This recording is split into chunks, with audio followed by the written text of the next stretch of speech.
ये paper leak के खिलाफ जो ये आंदोलन चल रहा है और इस शांतिपूर्ण आंदोलन में हम देख रहे हैं कि हजारों की संख्या में लोग यहाँ पे आए हुए हैं और हम भी उसी से जुड़ने के लिए यहाँ पे आए हैं। और ये इसलिए कि ये जो सरकार है, ये सरकार बिल्कुल बहरा हो चुकी है और बहरों को सुनाने के लिए भगत सिंह बम के धमाके की बात किए थे। क्या लगता है बम? लेकिन हम लोग यहाँ जंतर मंतर पे आए हैं ताकि यहाँ से संसद की दूरी ज्यादा दूर नहीं है, लेकिन फिर भी ये सरकार सुन नहीं रही है।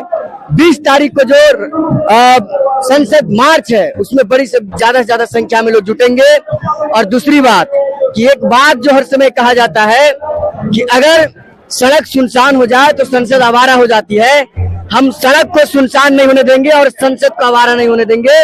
इस संसद को हमारी बात सुनना पड़ेगा क्योंकि हमने वोट दे के इसको चुना है और इसलिए इसकी जवाबदेही लेनी पड़ेगी ये सरकार को कि 78 से ज्यादा पेपर लीक जो नौजवानों जो सपना देख रहे थे, जिनके माता पिता तैयारी कराते हैं धान चावल गेहूं बेच के, वो दूर भेजते हैं पढ़ाई के लिए किस उम्मीद में कि हमारा बच्चा कुछ करेगा, लेकिन कुछ करने से पहले ही ये सरकार सपना तोड़ देती है।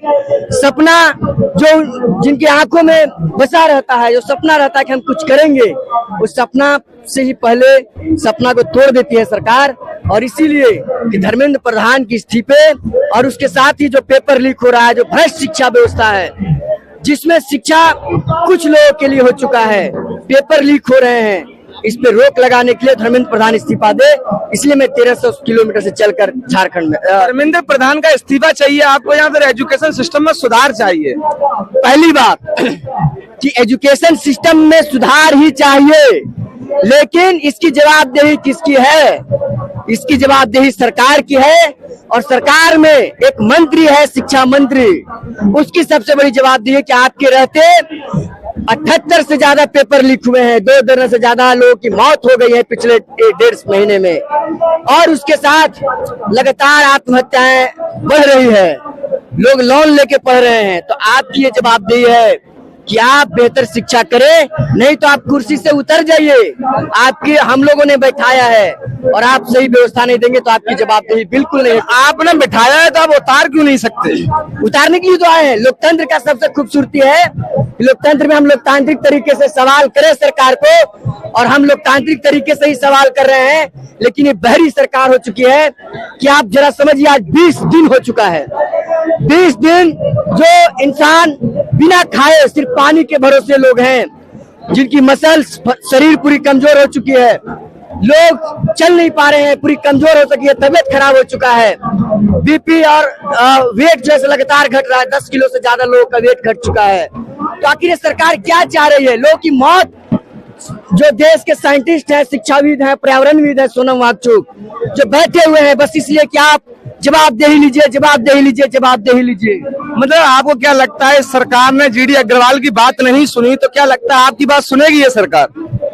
मैं इससे पहले ही बोला था कि संसद को आवारा नहीं होने देंगे और सड़क को सुनसान नहीं होने देंगे। सड़क पे हम उतरे हैं और संसद को आवारा नहीं होने देंगे। कितना दिन है, क्या करेंगे? क्या करोगे? तो 20 तारीख को करोगे क्या? 20 को एक बड़ा प्रदर्शन होने जा रहा है, राजभवन संसद मार्च करने जा रहे हैं, जो पूरे देश भर के छात्र नौजवान आ रहे हैं, और इस सरकार को सुनाने के लिए कि हम आपके नजदीक पहुंच रहे हैं, हमारी बात को सुनिए।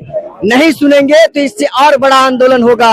तो क्या लोग आज 4 आयशा के लोग और सोनम वांगचुक बैठे हैं अनशन पे, हजारों करोड़ों लोग अनशन पे बैठेंगे और आपकी कान में जो सुनाई नहीं पड़ रहा है, सुनाने के लिए यहाँ लोग काम करेंगे। लोग कह रहे हैं कि सोनम वांगचुक जो चाइना के एजेंट हैं।